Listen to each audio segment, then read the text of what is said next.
Good morning, students. Welcome the 11th freshers to Adiman Metric Higher Secondary School. Once again, welcome all of you to Adiman Metric Higher Secondary School. My name is Mohan. I am zoology faculty. Today we are going to discuss about the zoology lesson.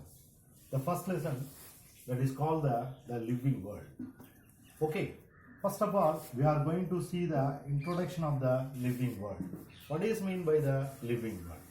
No, in Earth there are 8.7 million species are existing in the Earth.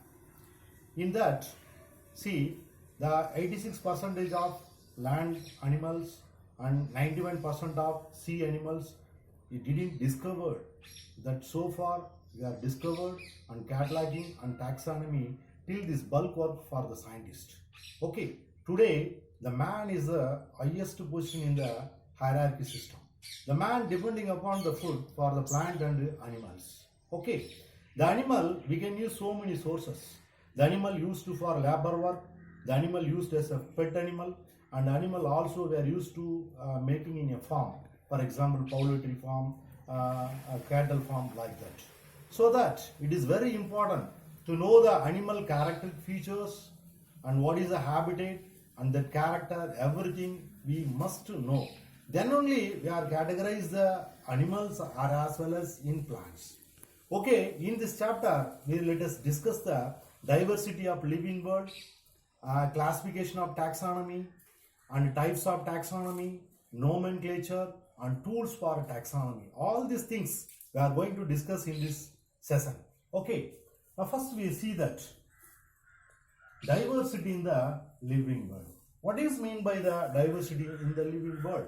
You know, there are huge plant and animal species are existing in the earth. For example, in most plants or animal, almost placed in all places of the earth. For example, higher polar region too, and lower the hot volcanic springs also the animals are existed, and high tropical Greenland forest to hot desert, and also small lagoons to deepest ocean. In almost all places, the animals are living. Okay, then these animals are successfully adapted in the ecosystem. Okay, what is mean by ecosystem? See, the ecosystem, the word is given by A.G. Tansley in 1935. What is mean by ecosystem? The ecosystem is nothing but the interaction between biotic and abiotic factor. That is called ecosystem. Biotic factor means living things. That means animal, plants like that. Abiotic factor means soil, temperature, water. These two are interrelationship only the life is going on. That is called ecosystem.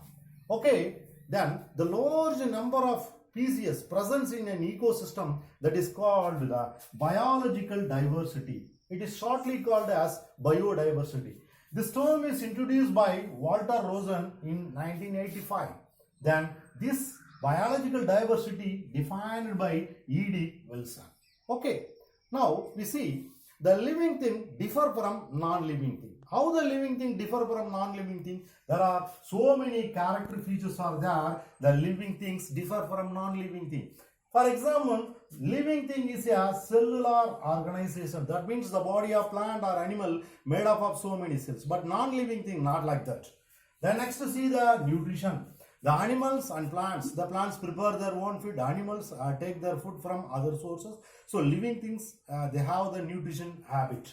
Next we see the respiration. The animals and plants also respire. The animal taking in oxygen, given out the carbon dioxide, and plants are taking in carbon dioxide and given out the oxygen. The next metabolism is present in the living things, but not in non-living things. Then growth, the living things and grow. Even trees are growing and animals are growing. Next, response to stimuli. Yes, if it too hot is there, animals move to shadow place. That is a response to stimuli. So the next we see the movement. The animals move from one place to other place. That is differ from non-living things. Next, reproduction. The animals are make their new individual. That is called the reproduction. That the phenomenon not present in the non-living things. Next, excretions. We are excreted out the waste material. For example, human being excreted out the urine. That is called excretion. That phenomenon is absent in the non-living things. Next, adaptation. Depending upon the climate, the animals are suited in the best climate. That is adaptation. These adaptation character not present in the non-living thing animals. Next, homeostasis. For example, we are maintaining our body temperature 98.4 degree Fahrenheit every time. That is the maintaining our homeostasis. Even though temperature is changing in outside environment, but we maintain our temperature. That is called hemostasis. These all the characters are present in the living thing, but it is absent in the non-living thing. So these characters are mainly differ the living thing from non-living thing. Okay. Next we see need for classification. Why we need the classification? For example, we are going to supermarket or any departmental store. You see the things are orderly arranged. For example, cosmetic things, stationery things, toys, and some playing things, etc. These categories are arranged only the customer and the salesperson find out easily. Don't waste the time. Suppose they randomly put there, even customer or salesperson difficult to find out. So time should be wasted. And same thing in library. In books are arranged alphabetically or gender wise. For example, autobiography, novels, scientific books, maths books. So we are easily identified and we can find out the book easily. Okay, like that, there are millions of plants or animals are there. How can we easily identify? There is a difficult or impossible to identify. So there is a device are needing to clear that or categorize that, then only we are identified usually. So that device is nothing but the classification. So what's the classification? Classification means the plants or animals are orderly arranged or categorized. Then only we are easily find out that one. Okay, this classification in scientific word is called taxonomy. We are categories arranged. For example, toys, playing things and stationaries. That categories in scientific taxonomy is called taxon. That is called taxon. Taxon is single word. Taxon is called each and every category. For example, the classification science word is called taxonomy. I tell you one example for taxon. Is taxon, for example, kingdom Animalia. In the kingdom Animalia, you see, there are so many multicellular organisms are there. For example, you see the, reptiles and mammals are present in that one. That is called kingdom Animalia. Okay. Then see that in this classification, the animal basic characters we should be identifying.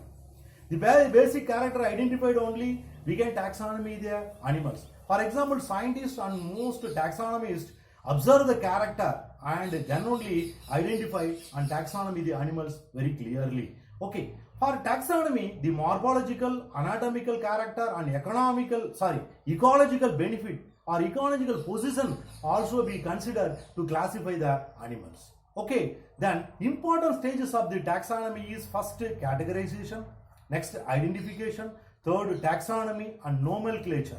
These are the important tools to classify the animal. Okay, that is called taxonomy. So why we are animals are going to be classified or taxonomy? Then only we are easily understand the animals. Because the millions of animals or plants are there. Only we classify a taxonomy means only we are identify easily the animals. Okay. Then last one we see what is the basic need to classify our animals or to taxonomy the animals. First one, to identify and differentiate closely related animals. The two animals are very closely related. How can we differentiate? Only by the taxonomy. If the two frogs are look like same but different species, how can we identify? Only by the taxonomy. Next one, see variation among the species. If the two species are very closely, there is little bit different is there. That different we are identified only through by this taxonomy or by the classification. Next, understand the evolution of species. How the animals are coming from one species to other species. The evolutionary race.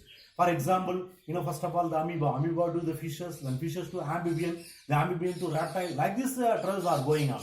These evolutionary pathway we can understand easily by this taxonomy. The last one, create a phylogenetic tree. Phylogenetic tree is the same. The character will be changing from one tropic to another tropic level. And this also phylogenetic tree we can understand through this. The last one, to conveniently study. We are conveniently study. Okay. How do we are conveniently study? Then we are classify easily any plant or animal we are easily study. Otherwise it's difficulty to study because millions of species are there. We don't know the name. How can we identify? That's the classification is very important. I tell you one important example for this. For example, frog, the scientific name is Rana exadactyla.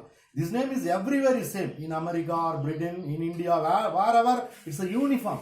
But in local language it is different from one another. So but in frog you go to Germany, wherever you tell the Rana exadactyla means it's frog only. So we can easily identify. So this will come on the ladder in this chapter. So, in basis on the taxonomy, put in the scientific name, it's easy to understand. A lot more about come to this one, the taxonomy. Taxonomy is nothing but we classify the animals, then only we are easily study that animal, we know the character feature of the animal, we know the habitat and habit, everything. Otherwise, it's difficult to find out the animals. So that is why the taxonomy is very important to this one. So how do we classify the animals? Let us elaborately come to this chapter. Let us go to see the step by step. Today's session is over. Thank you, students. Have a nice study. Goodbye.